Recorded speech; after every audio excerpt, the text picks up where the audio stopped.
How are you feeling today? I'm feeling excellent.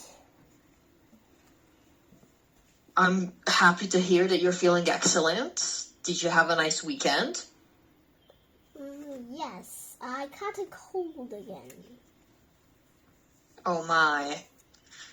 I'm so sorry. That's okay. Get well soon. That's all I can say.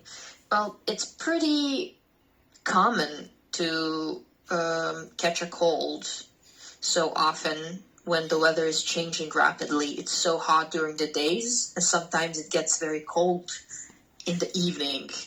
And our bodies are not used to that. So the change is very... Okay, the change is very... Oh, wow. I caught a cold mainly because,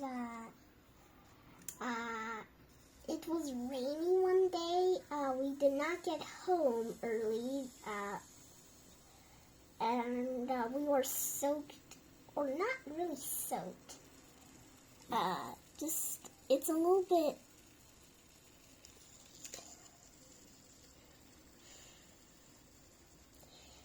A little bit. It's rainy. It's rainy, and it rains, and it's raining a lot. That is the problem.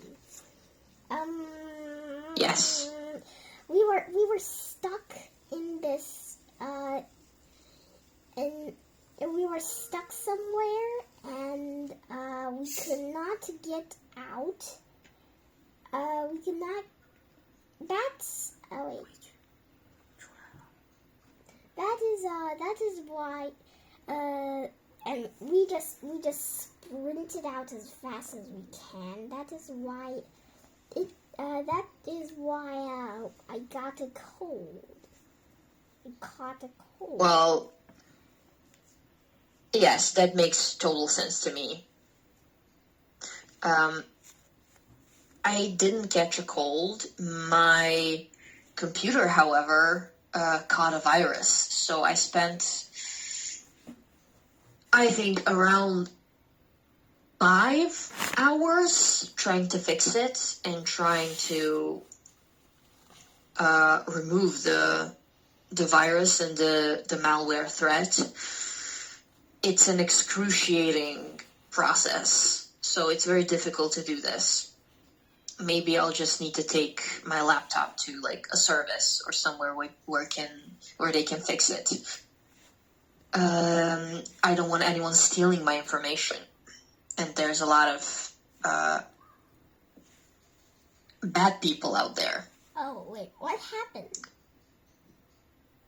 Well, my laptop, every laptop has something called virus threat detection or antivirus program. So basically that's like something in your computer that helps your computer stay safe, so no one can break through your defense systems and steal your data, steal your information, or whatever they want to steal.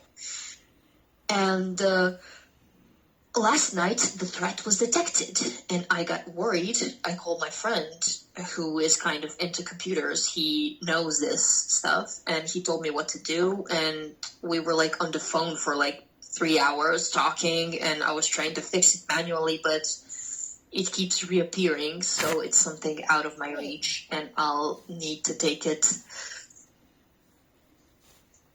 to some people that know what to do. Oh, wait. Did they give you a warning? Who? The computer, the antivirus Yes. thing. Oh, okay. Yes. Okay. It gives you a warning. That's how I knew. Oh, have you heard of, I only know a few viruses that some are not even viruses, some are just pranks. One of the virus that I know that if you type it in Google, it will literally crash in Windows.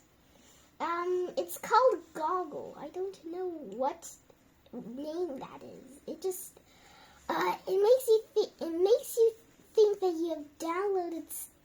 It tells you to download something that it's supposed to tell you how many viruses you have, and that app actually secretly just puts a bunch of viruses in your computer, and then it just says, "Warning! There is 99% of viruses in your computer," and yeah. Well, that's a scam.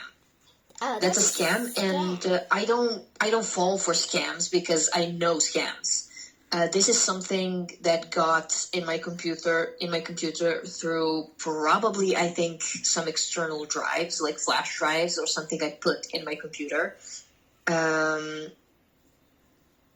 I'm very careful. That's why I'm worried now, because I'm so careful about what I type in where I go to. So I did not fall for a scam, no. This is something called Trojan virus.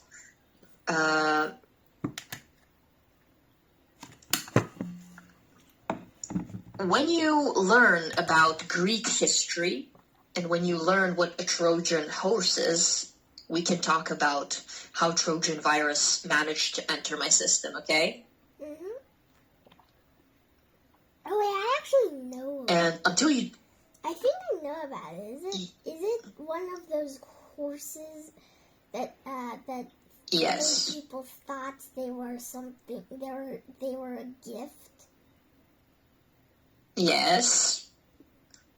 So why are these viruses called Trojan viruses? Because they enter your system posing as not really a horse, but posing as something else, and you just think they are something else.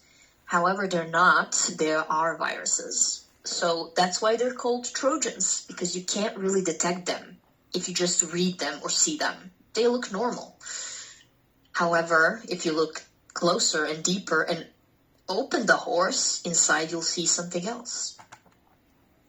Okay, we wasted enough time talking about this, but thank you for listening to my worries. Okay. We'll continue working on what we started, and that's prediction. Is prediction possible? We concluded talking about this title here, and the only thing left here is to sort of answer this question in the footnote. We talked about the word random. You told me you know what it means, and the text says earthquakes might be basically random. The author did not say completely random or totally random. Why does basically matter here? What does it leave open? Why did the author use basically and not completely random or totally random? It's really basic. Right. If we say basically and we don't say completely, what's the difference between the two? Are we sure or not? We're not really sure. Or wait. It's not as sure as just completely. Plus, sometimes it just means it's very basic. I don't know. Okay. In this case, it does not mean that it's very basic. It's the meaning of the word basically. Oh, okay. See how completely has totally different meaning here? If I said that something's completely random, it means that it's totally random for sure. But if I said that something's basically random, I'm not quite sure whether it's completely random. Oh. I don't have the evidence for that. So I lack evidence, therefore I will say it's basically random, because I'm not sure that it's completely random.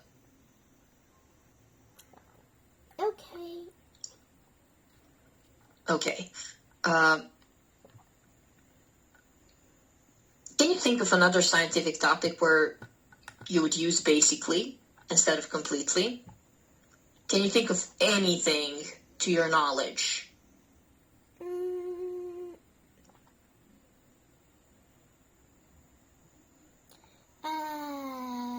about dinosaurs were basically extinct due to a volcano eruption. Wait, no, due to a meteorite. I think most people say it's meteorites or volcanoes. Not many of them say it's climate change. Okay, very good. I love the usage of that. It's a very good way to put it. Good one. So completely random versus basically random. Completely random means there is no pattern, no control, no influence. Basically random means something looks random, but it's not perfectly random in reality. There might be some small rules.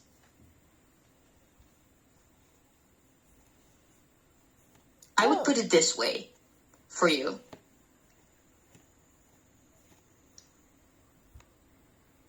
Completely random equals 100% chance, no control. Basically random is mostly chance, but not perfect randomness. Yes, exactly that. And we talked about earthquakes, and we talked about Japanese scientists. How do Japanese scientists try to predict earthquakes? I would love if you could read all of this for us. Can you do that, please? In Japan, government scientists say they have an answer to question. We believe that earthquake prediction is possible. Says Koshin. Yeah. Yamaoka, a scientist that at the Earthquake Research Institute at the University of Tokyo. Oh, in fact, Japan has already predicted where its next great earthquake will be, the region of Tokai, southwest of Tokyo. Here, two plate boundaries have generated huge earthquakes every 100 to 150 years, but there hasn't been a major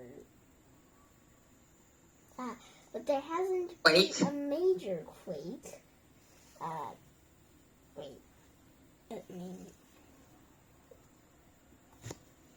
Oh my gosh. is everything okay? Yes, my post-it note, my sticky note is lost again. I just found out. Okay, can you take another one? Or with words. Oh, okay. But there hasn't been a major quake here since 1854, I guess you can call that. The theory is that stress is building up in this zone. I think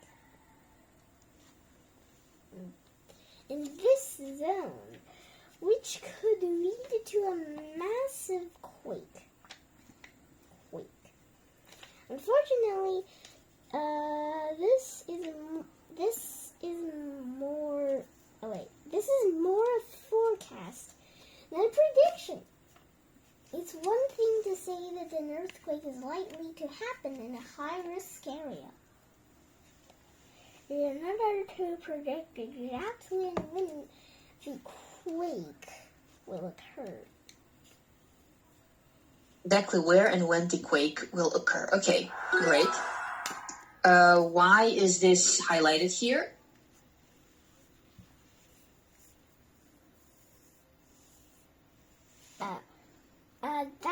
I just think building up in this zone should all be Oxford Grid. Oh, okay. Oh, I get it now. All right, so we read this now. How do Japanese scientists try to predict earthquakes? For me, the most important thing is this sentence here. Unfortunately, this is more a forecast than a prediction. Well, what does this mean? Are they able to predict precisely where the next earthquake will occur? No. Not with a total precision, but what are they able to do? They are able to. Wait. You mean that they can? You mean that they can do it? They can do it. They can do it without worrying that it might not be right. No, I mean they are worried that it might not be right, but they have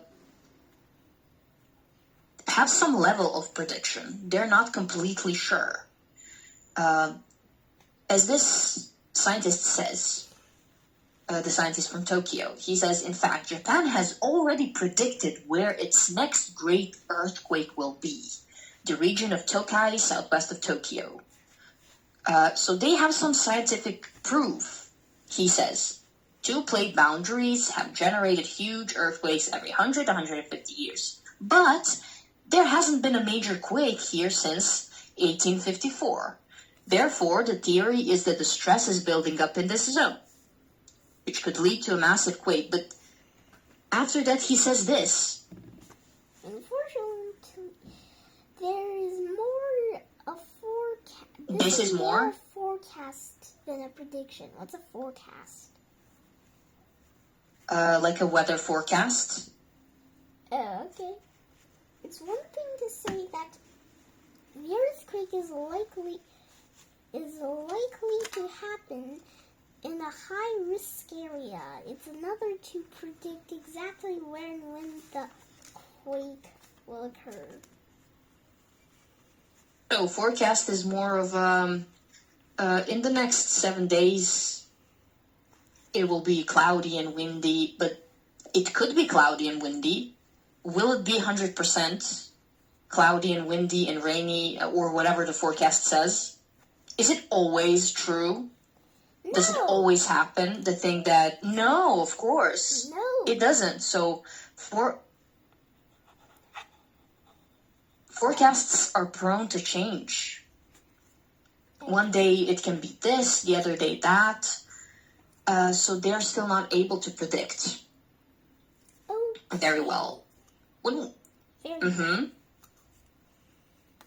Okay. It's one thing to say that the earthquake is likely to happen, and it's another to predict when and where. So they can only say what is likely to happen in a high-risk area, and that is an earthquake, right? Vocabulary choice here, an interesting vocabulary choice. We talked about this word, generated.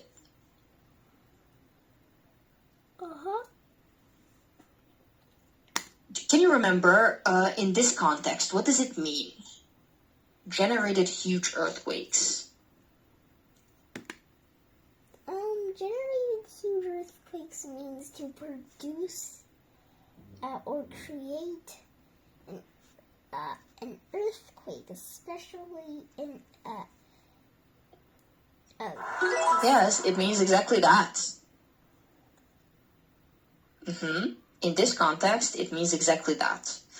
I love this. In Grammar Focus, we have fixed phrases. It's one thing to say, and it's another to predict. When we have these two phrases, I can say it's one thing to say that it will rain 3 days from now. It's another to predict the exact time when the rain will start and end. Can you give me an example using these two fixed phrases? It's one thing to say that. It's one thing to say that people people could know what's going on with how the dinosaurs got extinct, which is actually very good. Or else we might be running from Godzilla. Exactly. It's another to predict that if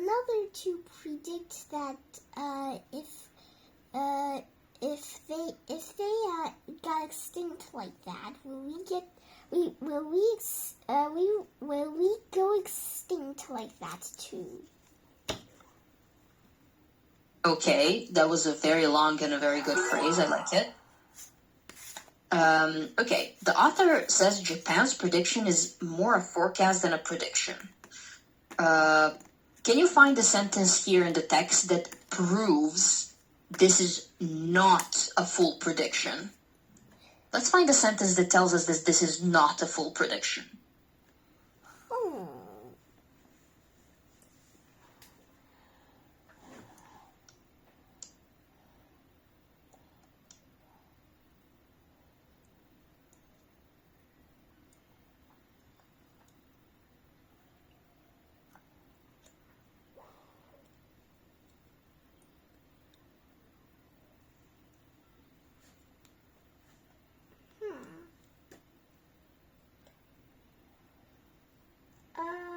What do you think?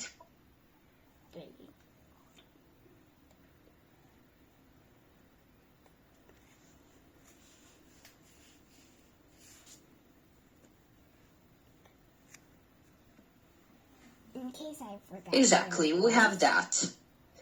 Yes, this is not a full prediction. Look at this. We believe that earthquake prediction is possible. They believe. They're not completely sure, right? Yes. And this is just a theory. Still, very good. Good job. Good answer here. Okay, what is the pre-slip theory?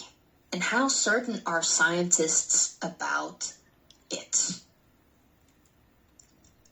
Have you heard of the phrase or a word pre-slip? Nope. Nope. Okay. Pre-slip is a small movement before something bigger happens.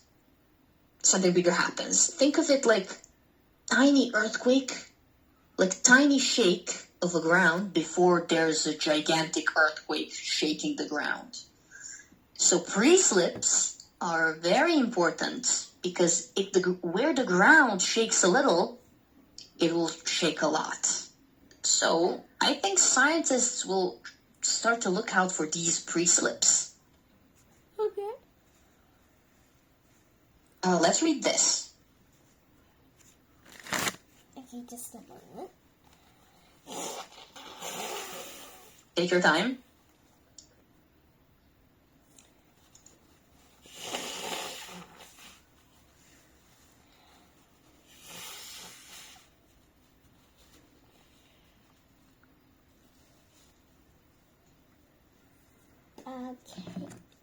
Okay, I'm done.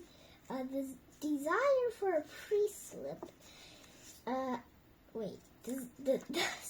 The desire for a precise prediction has led to another theory.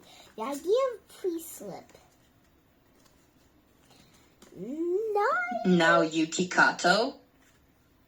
Naoyuki Kato says his laboratory experiments show that before a fault and the Earth's crust finally breaks, it slips just a little. If we can detect these early slips in the Earth's crust, we may be able to predict the next big quake. Just something I need to ask is does the Earth have 3 layers? And it has a core and layers. Oh, the core of lava, right? Yes. Okay. It has inner core, outer core, mantle, and crust. Oh. Okay. We can take a look at that in the next class if you want to see it. Okay. I'll see you back here in a couple of minutes, okay? Okay, see you in a couple of minutes.